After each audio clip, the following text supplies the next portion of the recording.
the people who should stop things are the politicians. And we're very clear on this, that it's the politicians that are to blame for what goes wrong. We can't be blaming the immigrants as such. We have to blame the politicians because they make the laws that cause these things to happen. And they are the ones who can change things. And this was brought home to me when I was reading The National, which I read so that you don't have to. I was reading it yesterday. And Stephen Flynn, remember him? Stephen Flynn takes aim at fascists and racists. Now, this is to do with, well, the riots in England. In a thread posted on X, Flynn said the fascist, racists and Islamophobes dragging their knuckles through some parts of England and Northern Ireland do not have any legitimate concerns, close quote. Firstly, you do see this among a certain type of politician, often on the left, is they'll really punch down on the working class. On one side of their mouth, they'll say how they support the working class. On the other side of their mouth, they'll really be nasty about the working class that they don't like. You see it right across the board. And Flynn there going on about the knuckle draggers. Now, we at A Force for Good would never talk in a dehumanizing way about any kind of person, regardless of their class or race or color. But a lot of these politicians have no qualms about doing that. Anyway, so he's saying they've got no legitimate concerns. And their world is full of hate. So in other words, if you went out to express outrage and to express anger about 3 children being murdered, then that's just your world is of hate. So they're rebranding. I saw somebody on Twitter saying they're rebranding legitimate outrage and legitimate anger as racism and hate and quote unquote fascism and so on and so forth. They're rebranding that legitimate anger because these people, many of them, do, to the extent that they're aware of them, they do have legitimate concerns. And that concerns the absolute transformation of their country on a daily basis, and especially the absolute transformation through the country being openly, visibly invaded by small boats across the channel, bringing hundreds of men daily now, hundreds of men of a certain age daily, flagrantly breaking into the country. And we have to witness that, the indignity of our country being invaded. You know, we're big on remembering and recalling to memory Britain's military history, the defense of these islands. And, you know, somebody once said, we must defend our islands, whatever the cost may be. That's to paraphrase, of course, Winston Churchill. And are we just to forget about that now? We've just got to sit back and let this happen. The indignity of that is incredible. The indignity of seeing the law being broken in that way. The indignity of seeing our country being invaded, that's a legitimate concern, Mr. Flynn. And it's utterly indefensible that you should imagine that that should be allowed. It's indefensible. You have no position on that matter. You see, he goes on. Flynn continued regarding the rioters. I have full confidence that Keir Starmer will ensure that they face the full force of the law, and those who have stood on the thin blue line against them will receive the credit they so richly deserve. But what comes next is so important.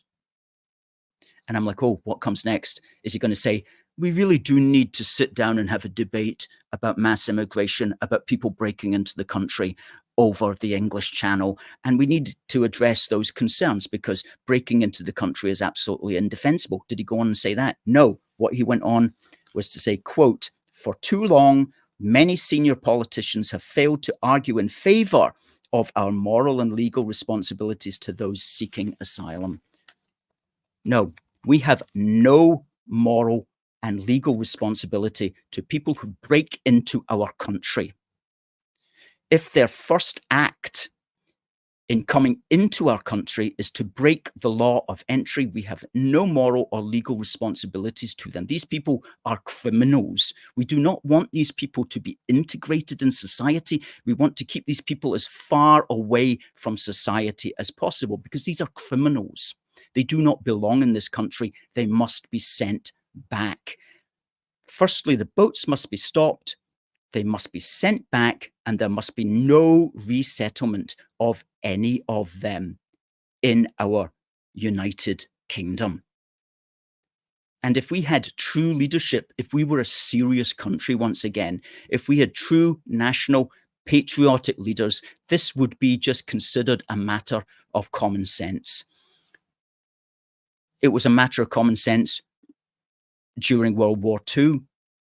It was a matter of common sense right up until about 2018, when these boats started to arrive. A few hundred a year. We were noticing them and we were drawing attention to it back then.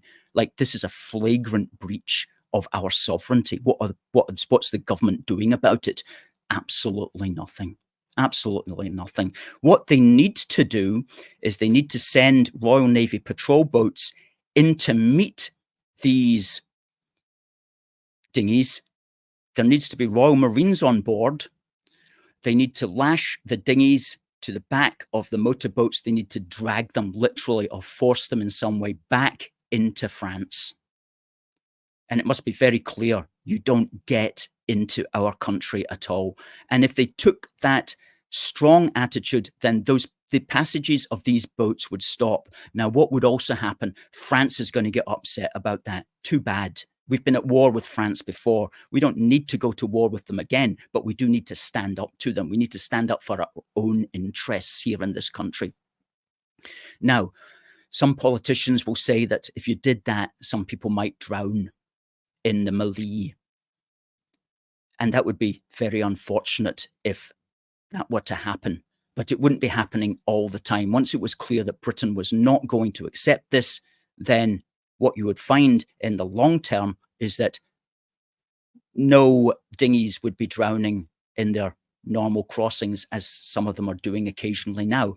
You would actually be cutting back the numbers who drown in the process. If you actually had a strict policy that no, your boats are not coming anywhere near our shores. And that's what needs to be done. And we need politicians of mettle to do that. We don't need your Stephen Flynns trying to make up indefensible arguments about morality and legality. The small boat invasion is utterly indefensible. And this must become the talking points going into the English council elections in 2025 and the Scottish elections in 2026. And if you are a politician or standing for a political party and you are prepared to continue the small boat invasion, then you cannot be considered a legitimate candidate. So we have to change that political debate. We have to move the political debate in such a way that nobody will defend the small boat invasion and that there becomes a movement to stop it and to send them back and to ensure that none of them are resettled in the rest of the United Kingdom because they don't belong here. They're criminal people who should not be here. I'm speaking specifically about this people on the small boats. They should not be allowed to resettle in the United Kingdom. And we must do what it takes to send them back, including giving them money to get them out, including giving them money for their airfare, including whatever it takes.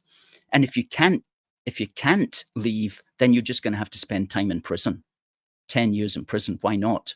And then you watch them leave. Then you'll watch them leave. So you have to do this. And it's going to take, because what's the alternative? The alternative is just like watching your country be destroyed.